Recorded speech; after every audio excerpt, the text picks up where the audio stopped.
Vladimir Putin has promised revenge for Ukraine's drone strikes on Russian air bases at the weekend. He discussed his response during a surprise phone call with President Trump this afternoon, which the US president then posted about on social media.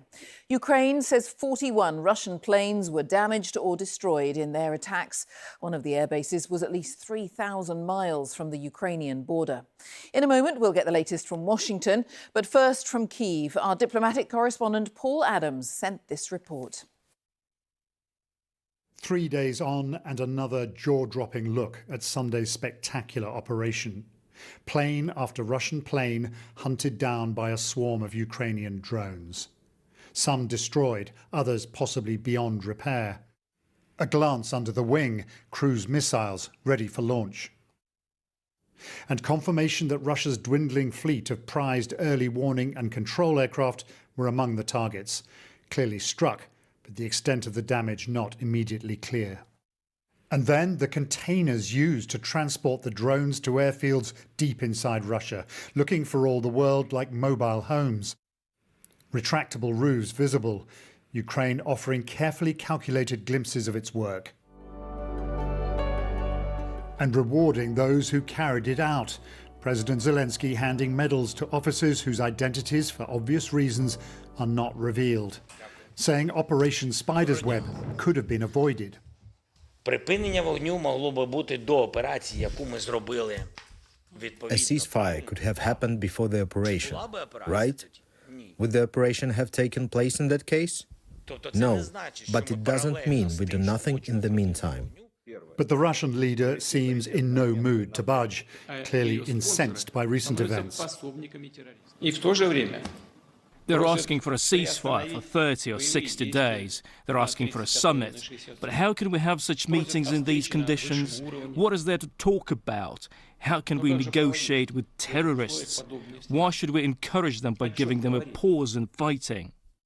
None of this bodes well for Donald Trump's efforts to end this war, speaking to Mr. Putin for the first time since Sunday's attacks and sounding a starkly pessimistic note. It was a good conversation, the president wrote on social media, but not a conversation that will lead to immediate peace. President Putin did say, and very strongly, that he will have to respond to the recent attack on the airfields. For all the sound and fury of this week, there is still a diplomatic process. In a few days' time, we should see the largest prisoner swap of the war so far. But as for a ceasefire, well, that remains a very elusive prospect. Paul Adams, BBC News, Kyiv. And let's get the latest from Washington and our correspondent there, Gary O'Donoghue. Gary, President Trump not sounding as optimistic tonight as he did just a week or two ago. Yeah, Jane, a markedly different tone, I think, in terms of this conversation. A shorter conversation, and also one where he admits that really peace isn't anywhere near around the corner. We do know, of course, that he's been trying to enforce this ceasefire, this 30-day pause, but there doesn't seem to be any appetite for that. Also, we're seeing tonight that Volodymyr Zelensky is intervening in this discussion as well. He's not directing his comments immediately at Donald Trump, but I think it's clear where he's talking. He's saying that Vladimir Putin is giving the middle finger, in his words, to those who hesitate to increase pressure on Russia. And he's also saying that the powerful, if they don't stop Vladimir Putin, then they share the responsibility. Now, we know that Donald Trump, because he said so, has a red line in his head beyond which he will walk away from this.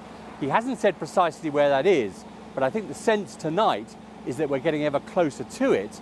And if that comes along with the end of military and financial aid to Ukraine, that could be incredibly serious for them continuing the war.